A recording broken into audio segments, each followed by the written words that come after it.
Good morning, everybody.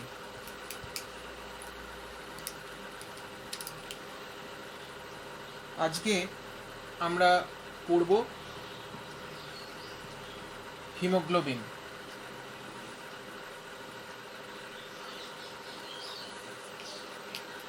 Haemoglobin জিনিসটা কি? Haemoglobin জিনিসটা হচ্ছে কনজুগেটেড প্রোটিন। একটা প্রস্থেটিক গ্রুপ থাকে,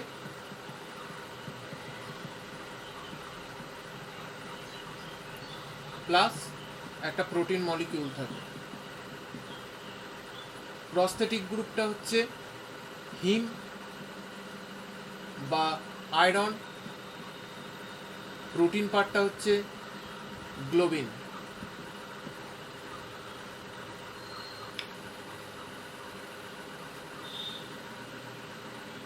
এছাড়াও এই হিমোগ্লোবিন যখন মাসেলসে থাকে তখন তাকে বলে মায়োগ্লোবিন। এই মায়োগ্লোবিনের জন্য মাসেলের কালার রেড হয় বা পিঙ্ক হয়।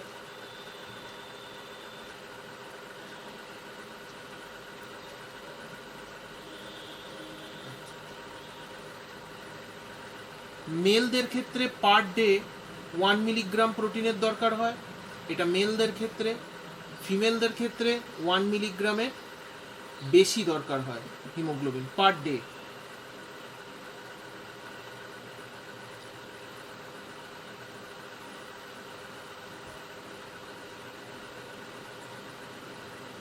এবার আমরা আসব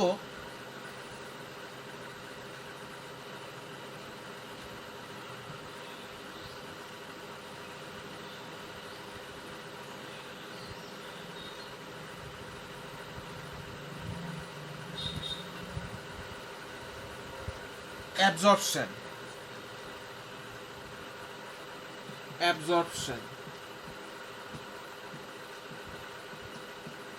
হিমোগ্লোবিনের মেন কম্পোনেন্টটা কি? আয়রন। এই আয়রন কি করে অ্যাবজর্পশন হয় বডিতে? প্রথম কথা হচ্ছে আয়রন কোথায় অ্যাবজর্পশন হয় শরীরে upper part of the small ইন্টেস্টাইনে। Upper part of small intestine, upper part of the small ইন্টেস্টাইনকে বলা হয় ডুওডিনাম। এই ডুওডিনামেতে আয়রন অ্যাবজর্পশন হয়।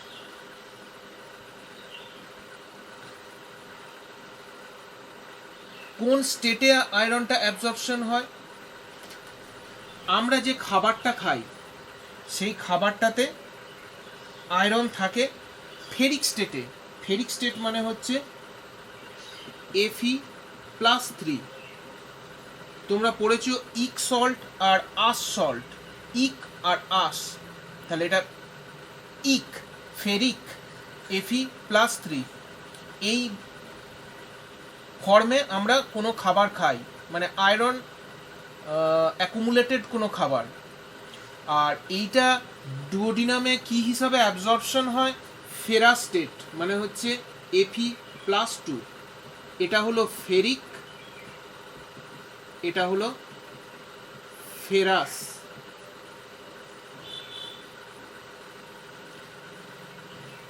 এবার এই অ্যাবজর্পশনটা হয় কেমন করে এইটা আমাদের জানতে হবে, যে আয়রন কি করে শরীরে অ্যাবজর্পশন হয়।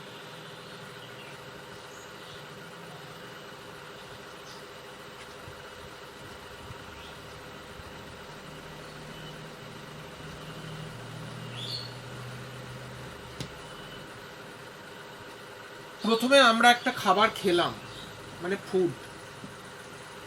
ফুডেতে Fe3+,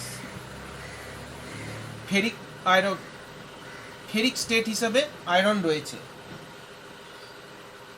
একটা কোনো আয়রন অ্যাকুমুলেটেড ফুডে। ফুডটা খাওয়ার পর এ কোথায় প্রথম যাবে? স্টমাকে। স্টমাকে গিয়ে কি হবে? এই Fe3+, এ ভিটামিন সি প্লাস স্টমাকের মধ্যে যে HCl আছে, এই HCl এর সঙ্গে রিয়াকশান করবে, রিয়াকশান করে কি তৈরি করবে, Fe2+ মানে ফেরাস স্টেট। তাহলে জিনিসটা কি হলো, আমরা ফেরিক স্টেটে কোনো খাবার খাই, ডিওডিনামে গিয়ে সেটা অ্যাবজর্পশন হয়, যখন ফেরাস স্টেটে অ্যাবজর্পশন হয়। ডিওডিনাম কিন্তু ফেরিক স্টেটকে অ্যাবজর্ব করতে পারে না, ওকে অ্যাবজর্ব করবার জন্য স্টমাকে ভিটামিন সি HCl এর সঙ্গে অ্যাড হয়, দিয়ে এটা ফেরাস স্টেটে আসে, দিয়ে সেই ফেরাস স্টেটটা ডিওডিনামে অ্যাবজর্পশন হয়। তাহলে ফেরাস স্টেটে এলো, ফেরাস স্টেটে আসার পর এইটা এবার চলে যাবে স্মল ইন্টেস্টাইনে, স্মল ইন্টেস্টাইনে চলে যাবে। স্মল ইন্টেস্টাইনে গিয়ে Fe2+ মানে ফেরিক যে স্টেটটা অ্যাপোট্রান্সফারিনের সঙ্গে অ্যাড হবে, Fe2+ প্লাস অ্যাপোট্রান্সফেরিন এর সঙ্গে অ্যাড হবে। এবার এই অ্যাপোট্রান্সফেরিনটা কোথা থেকে আসছে? অ্যাপোট্রান্সফেরিন আসছে লিভার থেকে, লিভারের থেকে যে বাইল সিক্রেশন হয়, সেই বাইলের সঙ্গে অ্যাপোট্রান্সফেরিনও সিক্রেশন হয়। এই অ্যাপোট্রান্সফেরিন ফেরাস Fe2+ ফেরাসের সঙ্গে ফেরাসের সঙ্গে অ্যাড হয়, দিয়ে কি তৈরি করে, ট্রান্সফেরিন। এই ট্রান্সফেরিনটা এরপর কোথায় যায়? পিনোসাইটোসিসের মাধ্যমে চলে যায় এন্টেরোসাইটে।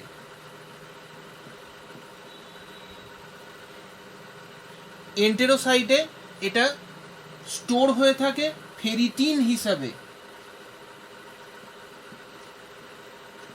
ফেরিটিন এই হিসাবে এটা এন্টেরোসাইটে স্টোর হয়ে থাকে, স্টোরড ইন এন্টেরোসাইট, ফেরিটিন। এন্টেরোসাইট জিনিসটা হচ্ছে ইন্টেস্টিনাল এপিথিলিয়াম, মানে ইন্টেস্টাইনের কাভারিং, এই যে এটাকে বলা হয় এন্টেরোসাইট। এন্টেরোসাইটে ফেরিটিন হিসাবে সঞ্চিত হলো, স্টোরড হলো। এই এন্টেরোসাইট থেকে এরপর বডিতে ও ঢোকে, মানে as per requirement of body, শরীরের কখন কোথায় কতটা হিমোগ্লোবিন লাগবে সেইটা এন্টেরোসাইটকে শরীরের সেই অংশ বলে, এন্টেরোসাইট সেই হিসাবে দেয়। মানে অনেকটা মানি ব্যাগের মতো, হয়তো লিভারের হয়তো হার্টের কোনো ফাংশন করতে হবে, সেখানে হয়তো হিমোগ্লোবিন লাগবে, হার্ট তখন এন্টেরোসাইটকে বলে যে আমার এতটা হিমোগ্লোবিন লাগবে এই কাজটা করার জন্য, এন্টেরোসাইট সেই পরিমাণ হিমোগ্লোবিনই মানে ফেরিটিন হার্টকে সাপ্লাই দেয়। এই এন্টেরোসাইট, এই যে হার্টের কথাটা বললাম, হার্ট বলল এন্টেরোসাইট থেকে ফেরিটিন গেল, তাহলে যেতে গেলে এরপর ওকে ব্লাডে আসতে হবে, ফেরিটিনকে ব্লাডে এলো মানেটা কি, প্লাজমা ট্রান্সফেরিন, প্লাজমা ট্রান্সফেরিন এই হিসাবে এ ব্লাডে এলো। এইখান থেকে চলে যাবে এরিথ্রোব্লাস্ট, মানে আরবিসির ভেতরের পর চলে এলো এরিথ্রোব্লাস্টে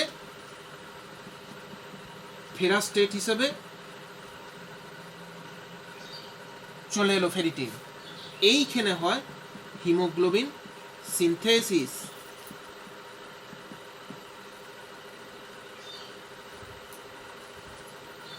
হিমোগ্লোবিন সিনথেসিস।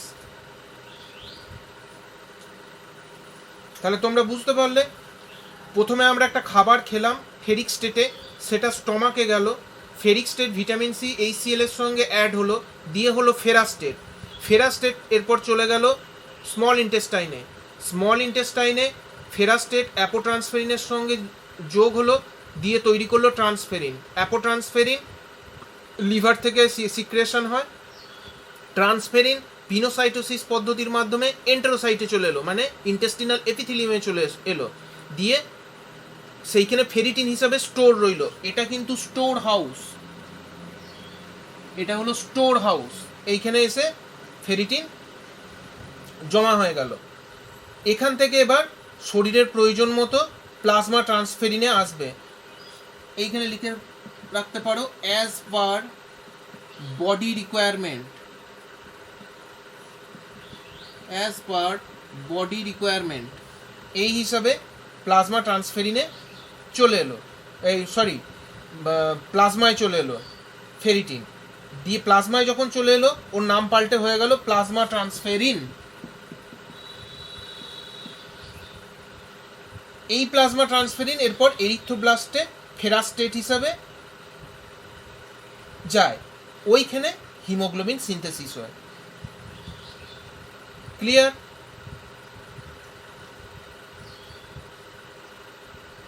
এরপর এই প্রসেসটা রিসাইক্লিং প্রসেসে চলে। আচ্ছা, এইখানে সবচেয়ে ইম্পর্টেন্ট একটা ব্যাপার আছে, সেটা হচ্ছে এই ferritin.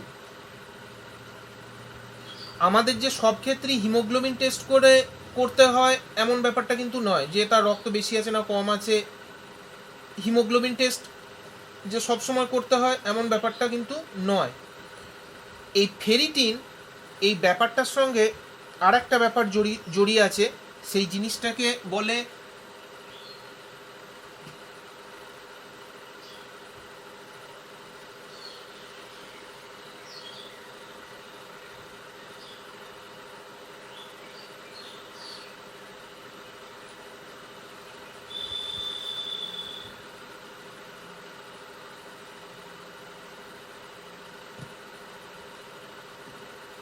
Mucosal block theory. What is mucosal block theory? আমার এন্টেরোসাইটে সাফিসিয়েন্ট পরিমাণ আয়রন আছে, আমি যদি তারপরেও আয়রন ইনটেক করি তখন কিন্তু সেই আয়রনটা আর ফেরিটিন হিসাবে থাকতে পারবে না এন্টেরোসাইটে। এই জিনিসটাকে বলা হয় মিউকোসাল ব্লক থিওরি। তোমরা যদি কেউ কোনোদিন ডুমুর খেয়ে থাকো, দেখবে ডুমুর একটা সাফিসিয়েন্ট পরিমাণ তুমি খেতে পারবে, কিন্তু তার চেয়ে বেশি যদি খেয়ে নাও দেখবে ভমিটিং হয়ে যাবে। দ্যাট মিনস এন্টেরোসাইটে যতটা পরিমাণ ফেরিটিন যাওয়ার কথা, ফেরিটিন ততটা পরিমাণই সেখানে স্টোর হবে। যখন অতিরিক্ত পরিমাণ আয়রন ইনটেক তুমি তারপরেও করতে শুরু করবে, তখন সেই আয়রনটা কিন্তু আর এন্টেরোসাইটে থাকতে পারবে না, সেটা কোনো না কোনোভাবে বেরিয়ে যাবে।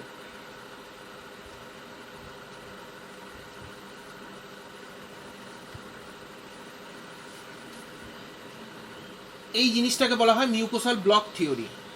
এবার তোমরা যেখানে এন্টেরোসাইটে যে ফেরিটিন স্টোর হয়েছিল, যেখানটায় করেছো অ্যাবজর্পশনে, যেখানে আমি এটা করালাম এন্টেরোসাইটে স্টোর হচ্ছে ফেরিটিন,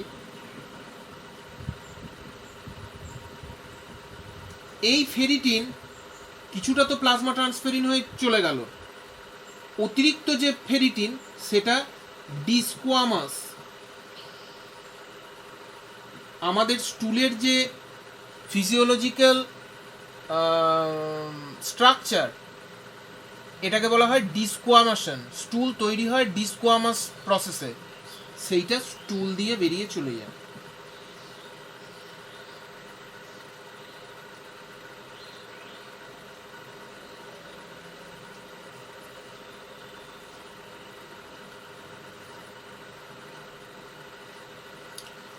আচ্ছা, এই ফেরিটিন যখন অতিরিক্ত শরীরে মানে স্টোর হয়, অতিরিক্ত স্টোর হলে পর কিন্তু অনেক রকম সমস্যা তৈরি হয়।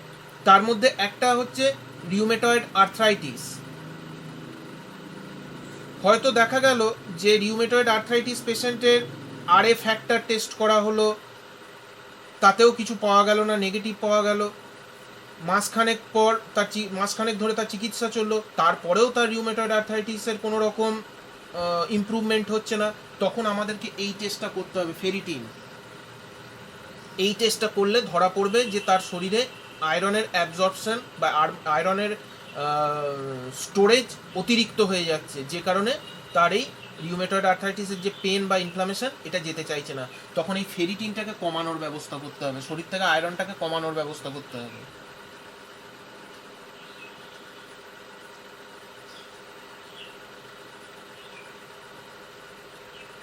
আয়রন যখন শরীরে অতিরিক্ত পরিমাণ স্টোরেজ হওয়া শুরু হয় তখন তাকে বলে হিমোক্রোমাটোসিস।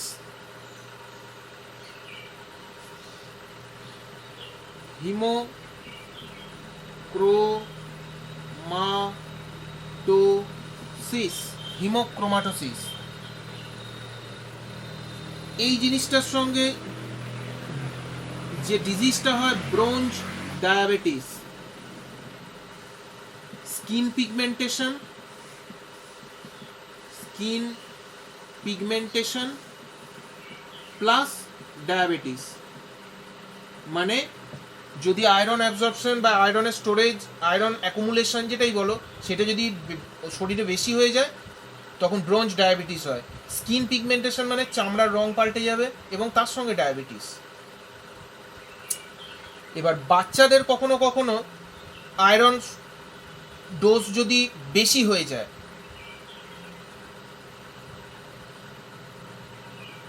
তখনও কিন্তু এই হিমোক্রোমাটোসিস হয়। এই হিমোক্রোমাটোসিস তখন কি দিয়ে ট্রিটমেন্ট করা হয়? সুইটেবল চিলেট এজেন্ট দিয়ে। Sylhet agent, what is Sylhet agent? Sylhet agent হচ্ছে সেই জিনিস যে এজেন্ট কোনো মেটালিক আয়রন মেটাল, তাহলে মেটালিক আয়নের সঙ্গে চিলেট এজেন্ট যদি রিয়াকশন করে তাহলে একটা স্টেবিলিটি তৈরি হয়, মানে এই মেটালিক আয়নটার একটা স্টেবিলিটি তৈরি হয়। সে জলের সঙ্গে ডিজলভ হয়ে যায়, দিয়ে ইউরিন দিয়ে বেরিয়ে চলে যায়। আলটিমেট আস্তে আস্তে আয়রনটা কমতে শুরু করবে শরীর থেকে, দিয়ে একটা ব্যালেন্সিং জায়গায় আসবে। তাহলে হিমোক্রোমাটোসিস যখন বাচ্চাদের হয় তখন চিলেট এজেন্ট দিয়ে তার ট্রিটমেন্ট করা হয়।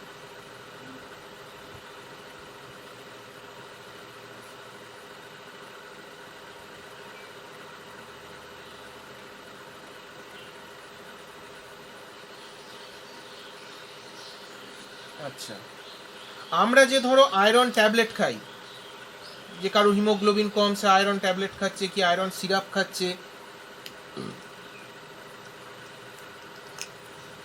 সেই আয়রন ট্যাবলেট বা আয়রন সিরাপের মধ্যে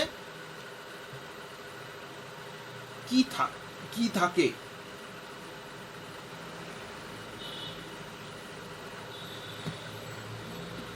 হিম, FeSO4 মানে হচ্ছে ferrous sulphate,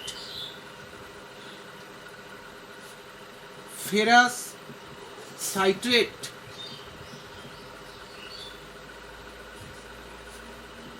FeOH(3).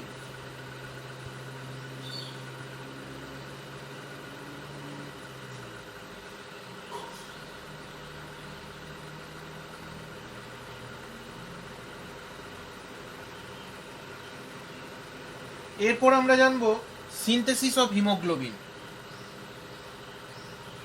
Haemoglobin synthesis হয় কেমন করে?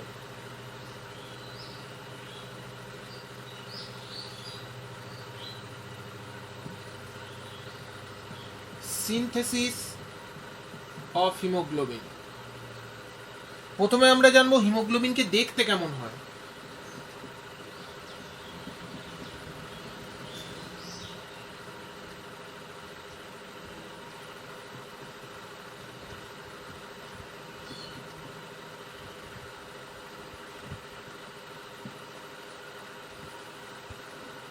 হিমোগ্লোবিনকে দেখতে হয় এইরকম, এটা হচ্ছে হিমোগ্লোবিনের স্ট্রাকচার। এবার হিমোগ্লোবিন সিনথেসিস কেমন করে হয়?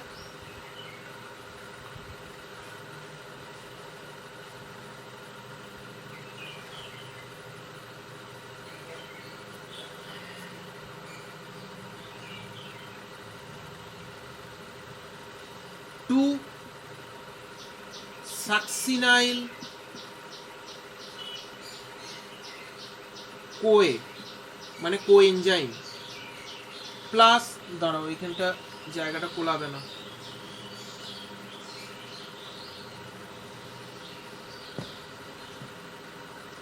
এক নম্বর 2-সাকসিনাইল CoA মানে কোএনজাইম প্লাস 2-গ্লাইসিন দিয়ে কি তৈরি হলো, পাইরোল, মানে যে ফিগারটা আঁকলাম আমি।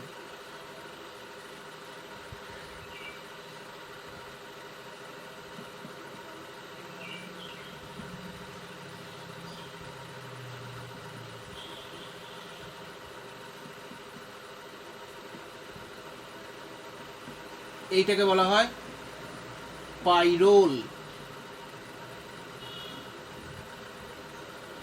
2 নম্বর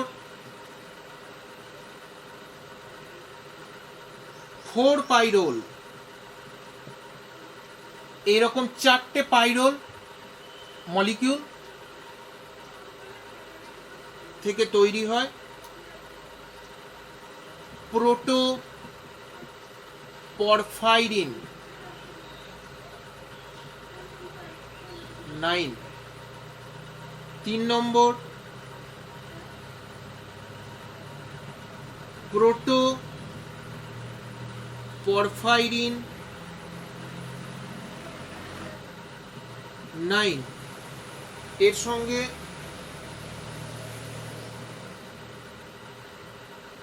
ফেরাস আয়ন দিয়ে কি তৈরি হয়,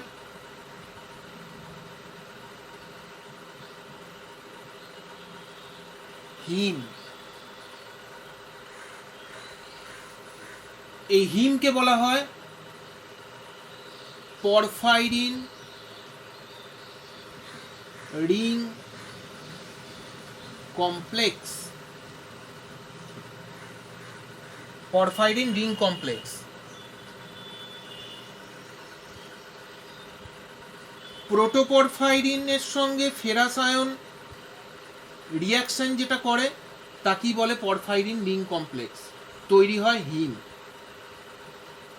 4 নম্বর, এই যে হিমটা তৈরি হলো, এই হিমের সঙ্গে পলিপেপটাইড অ্যাড হলো, ডি কি তৈরি হবে, haemoglobin chain alpha and beta.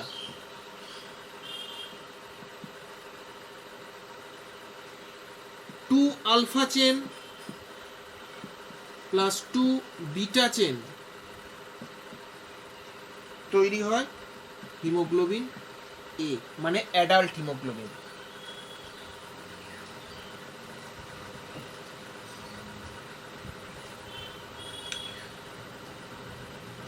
এই হচ্ছে হিমোগ্লোবিন সিনথেসিস। এরপর আমরা জানবো হিমোগ্লোবিন এ সম্পর্কে।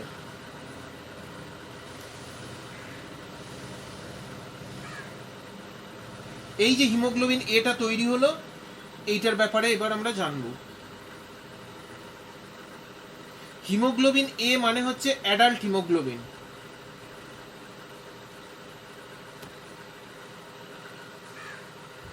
হিমোগ্লোবিন এতে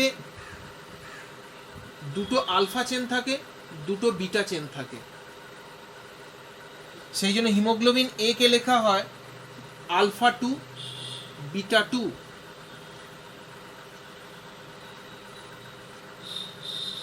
আলফা চেনেতে 141টা অ্যামাইনো অ্যাসিড থাকে,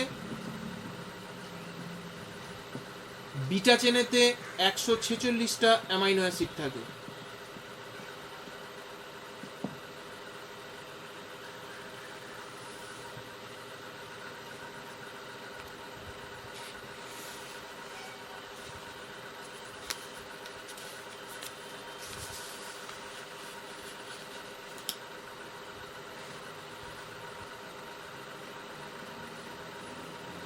হিমোগ্লোবিন A2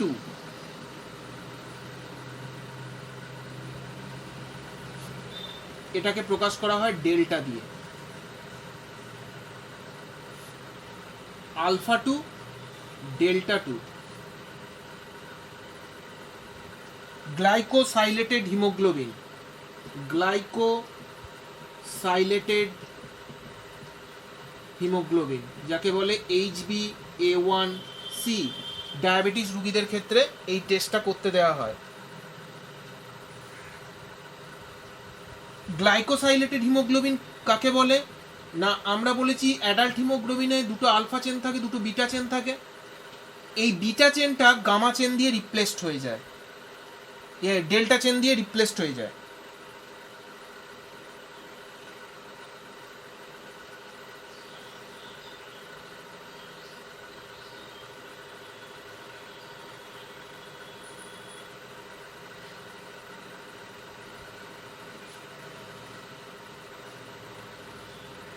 ধরো কোনো মানুষের ডায়াবেটিস হয়েছে, তার ফাস্টিং সুগারটা দেখা হলো, পিপি সুগারটা দেখা হলো। গ্লাইকোসাইলেটেড হিমোগ্লোবিন কোন জিনিসটাকে ইন্ডিকেট করে, যে রক্তে সুগারের পরিমাণ কত এটা যেমন ঠিক করে, তেমনি সুগারটা হিমোগ্লোবিন চেনে কতটা জায়গা জুড়ে আছে এই জিনিসটাকে ডিটেক্ট করে দেয়। সেই হিসাবে সুগারের ড্রাগটা, ডোজটা নির্দিষ্ট হয়। গ্লাইকোসাইলেটেড হিমোগ্লোবিনে বলা হচ্ছে যে 1 glucose attach to beta chain. দেখো এখানে আলফা চেন বিটা চেন আছে, কেউ কিন্তু কোনো অ্যাটাচমেন্ট হয়ে নেই, এক্সট্রা কোনো কেমিক্যাল মলিকিউলস অ্যাটাচ হয়ে নেই। যে মুহূর্তে এই বিটা চেনেতে একটা গ্লুকোজ মলিকিউল এসে অ্যাটাচ হয়ে যাবে, সঙ্গে সঙ্গে এই গ্লাইকোসাইলেটেড হিমোগ্লোবিন এই ব্যাপারটা এসে যাবে। মানে রক্তে যদি সুগারের পরিমাণ বেড়ে যায় তাহলে তো অটোমেটিক গ্লুকোজটা তখন এসে যে কোনো একটা চেনে লাগবে, সাধারণত বিটা চেনেই এসে গ্লুকোজটা লাগে।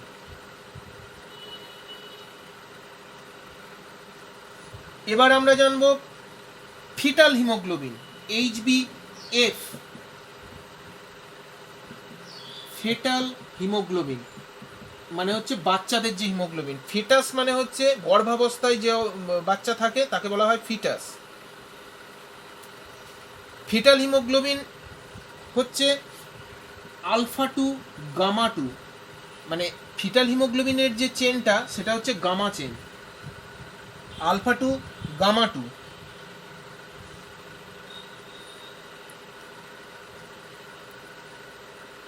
হিমোগ্লোবিন এফ এটা একটা অ্যাডাল্ট মানুষের কখন দেখা যাবে, যদি সেই অ্যাডাল্ট মানুষটা থ্যালাসেমিয়ায় আক্রান্ত হয়, সেটা আমি পরে আসছি।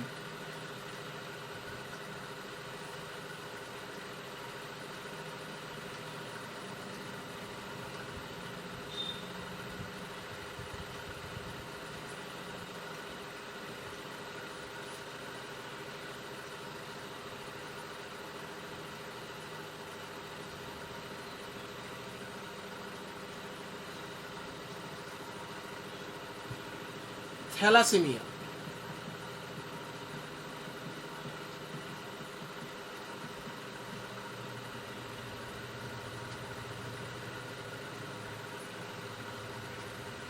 একটা বলেছি যে অ্যাডাল্টদের আলফা চেন আর বিটা চেন থাকে।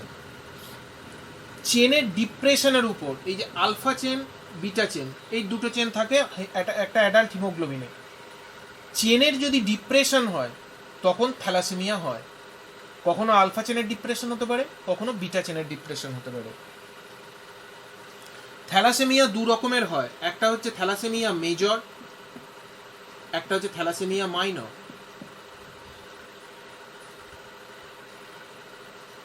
যদি আলফা চেনটা ডিপ্রেসড হয়ে যায় তাকে বলা হয় সিভিয়ার। আলফা চেনটা যদি ডিপ্রেসড হয়ে যায় তাকে বলবো আমরা আলফা থ্যালাসেমিয়া। যদি বিটা চেন ডিপ্রেসড হয় তাহলে বলবো বিটা চেন থ্যালাসেমিয়া। এবার এর আলফা থ্যালাসেমিয়া মাইনর হয়, বিটা থ্যালাসেমিয়া মেজর হয়, বিটা থ্যালাসেমিয়া মাইনর হয়। আলফা চেনের কিন্তু শুধু মাইনরটাই হয়, মানে খুব মাইনিউট ডিপ্রেসড হয় আলফা চেন, কিন্তু বিটা চেন কখনো মানে মাইনিউট ডিপ্রেশন হতে পারে, কখনো অ্যাকিউট ডিপ্রেশন হতে পারে।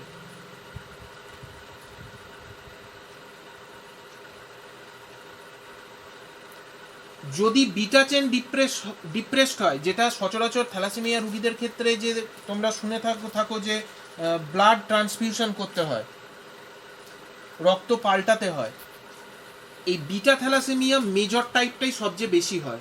বিটা থ্যালাসেমিয়া মেজর মানে বিটা চেনটা ডিপ্রেসড হয়ে যায়, তখন এই গামা চেন বা ডেল্টা চেন দিয়ে রিপ্লেস করা হয় বিটা চেনকে। তাহলে এবার যদি ডেল্টা চেন দিয়ে কোনো থ্যালাসেমিয়া রুগীর রিপ্লেস করা হয় বিটা চেনকে, তাহলে অটোমেটিক তারপর তার যদি ব্লাড টেস্ট করা হয় তার হিমোগ্লোবিন এফই দেখতে পাওয়া যাবে, কারণ ডেল্টা হিমোগ্লোবিন এফকে ইন্ডিকেট করে, ফিটাল হিমোগ্লোবিনকে।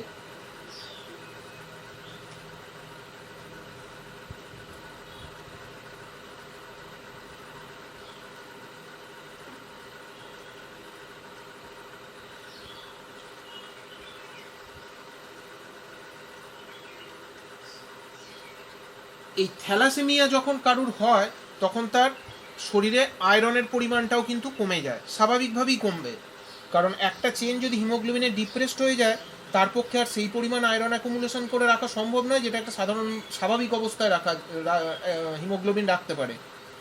তো সেই জন্য একটা থ্যালাসেমিয়া রুগীর যখন চিকিৎসা হয়, চিকিৎসার পর সে সুস্থ হয়ে যায়, সুস্থ হবার পর দেখা যায় তার শরীরে এক্সেসিভ আয়রন অ্যাকোমোডেট হয়েছে, মানে অতিরিক্ত আয়রন তার শরীরে চলে গেছে, তাকে বলা হয় Cooley's anaemia. Cooley's anaemia, COOLEY'S, Cooley's anaemia.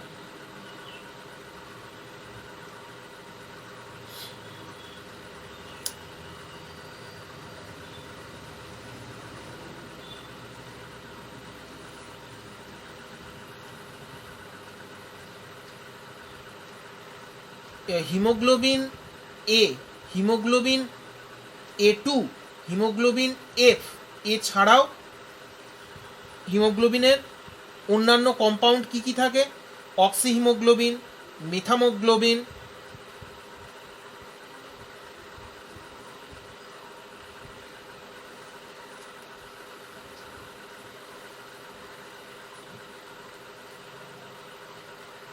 তোমাদের মূলত এইটুকুই লাগবে।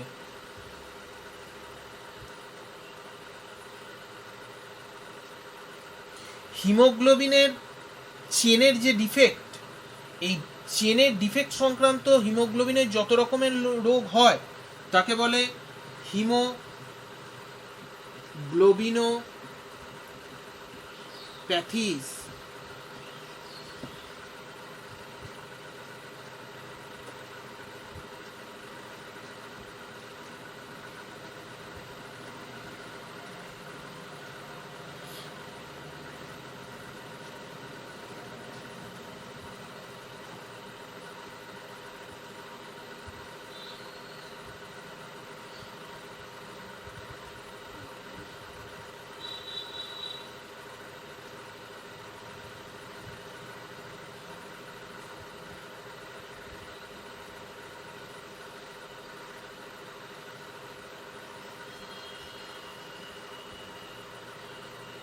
বাকি এখানে আচ্ছা তোমাদের আর একটা জিনিস বলে দিই,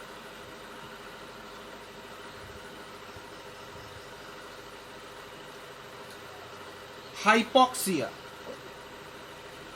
হাইপক্সিয়া জিনিসটা কি? হাইপক্সিয়া, হাইপক্সিয়া হচ্ছে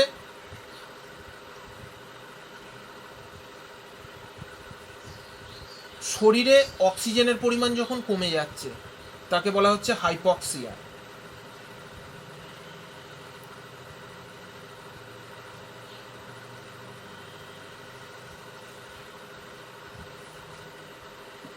O2 কমে যাচ্ছে। যেমন তোমরা যদি অনেক উঁচু পাহাড়ে চলে যাও সেখানে অক্সিজেন নিতে কিন্তু অসুবিধা হবে, তখন অনেক রকম সিমটম দেখা যায় হাইপক্সিয়া, মাথা ঘোরে, বমি পায়, মাথাটা ভারী হয়ে যায়, এই জিনিসটাকে বলা হয় হাইপক্সিয়া। অক্সিজেন লেভেল নেমে যায়, এইটুকুই তোমরা জেনে রাখো, হাইপক্সিয়া মানে হচ্ছে অক্সিজেন লেভেল নেমে যায়। হ্যাপি হাইপক্সিয়া মানে কি? অক্সিজেন লেভেল নেমে যাচ্ছে কিন্তু তুমি জানতে পারছো না, কিন্তু যখন অনেকটা নেমে যাবে তখন কিন্তু সিভিয়ার অবস্থা তৈরি হয়ে যাবে। কোভিডে যেটা হচ্ছে তাকে বলে হ্যাপি হাইপক্সিয়া। কখন অক্সিজেন লেভেল নেমে যাচ্ছে এটা পেশেন্ট ডিটেক্ট করতে পারছে না, যখন অনেকখানি নেমে যাচ্ছে তখন পেশেন্ট বুঝতে পারছে যে আমার শরীরে অক্সিজেন কমে যাচ্ছে।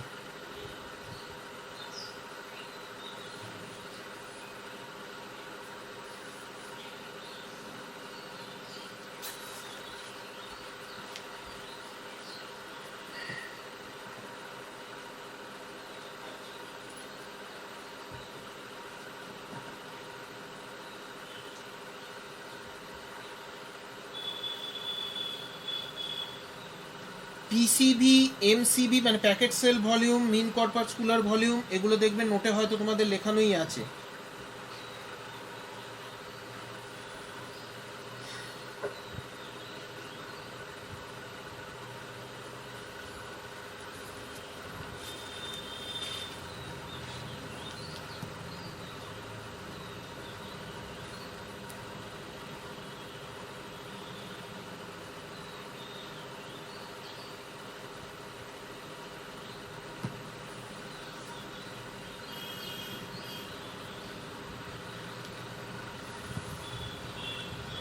এবার যেটা বলবো সেটা হচ্ছে হিমোপোয়েসিস।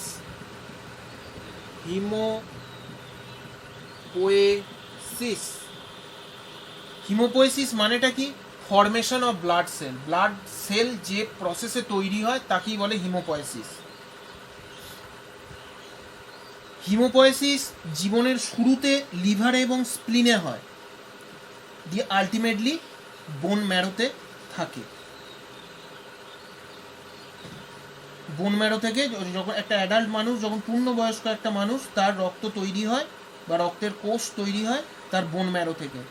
কিন্তু যখন ইন্ট্রাইউটেরাইন লাইফে থাকে, যখন জীবনের প্রথম সময় ইন্ট্রাইউটেরাইন লাইফ, বাচ্চা অবস্থায় ভ্রূণ অবস্থায় যখন থাকে, তখন স্প্লিন এবং লিভার দিয়ে কন্ট্রোল করা হয়, কন্ট্রোল করে বডি, সেল তৈরি হয় তখন স্প্লিন আর লিভারে।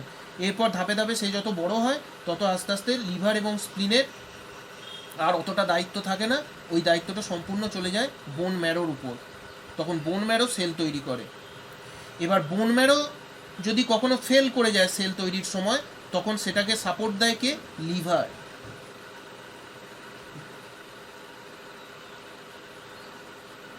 আচ্ছা, বোন ম্যারো দু রকমের হয়, একটা রেড ম্যারো, একটা ইয়েলো ম্যারো। রেড আর ইয়েলো।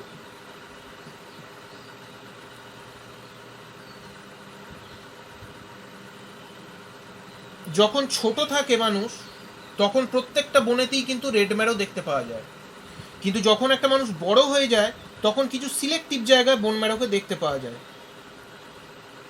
মানে আফটার অ্যাডাল্ট পিরিয়ড। যখন একটা মানুষ অ্যাডাল্ট হয়ে গেল তখন কিন্তু আর সব বোনে বোন ম্যারো পাওয়া যায় না। তখন বোন ম্যারো কোথায় কোথায় পাওয়া যায়? ক্রেনিয়াল বোনে পাওয়া যায়, ভার্টিব্রায় পাওয়া যায়, পেলভিক বোনে পাওয়া যায়, রিবসে পাওয়া যায়, স্টারনামে পাওয়া যায়, and upper ends of femur আর হিউমেরাসে পাওয়া যায়। আপার এন্ড অফ ফিমার বা হিউমেরাস মানে হচ্ছে হাড়, বোনসের যে জায়গাটা এরকম, এই জায়গাটায় বোন ম্যারো থাকে হিউমেরাস আর ফিমারের ক্ষেত্রে। বাকি রিবসে, ভার্টিব্রায়, স্টারনামে, ক্রেনিয়াল বোনে, এই জায়গাগুলোতে বোন ম্যারো পাওয়া যায়।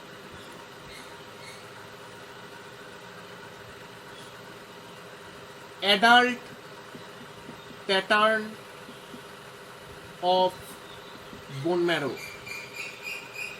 এই জিনিসটাকে বলা হয়। ছোট অবস্থায় সব জায়গায় থাকছে, বড় হওয়ার পর কিছু সিলেক্টিভ জায়গায় বোন ম্যারো থাকছে। আর ইয়েলো ম্যারোটা কি? ইয়েলো ম্যারোটা ফ্যাটি টিস্যু দিয়ে তৈরি হয়, ফ্যাটি টিস্যু দিয়ে তৈরি হয় ইয়েলো ম্যারো। এর কিন্তু সেরকম কোনো ফাংশন নেই। এই যে জায়গাগুলো বোন ম্যারো ছোটোবেলায় ছিল, বড় হওয়ার পর আর সেই জায়গাগুলোয় রইলো না, কিছু সিলেক্টিভ জায়গায় রইলো। তা যে জায়গা থেকে বোন ম্যারো রেড ম্যারোটা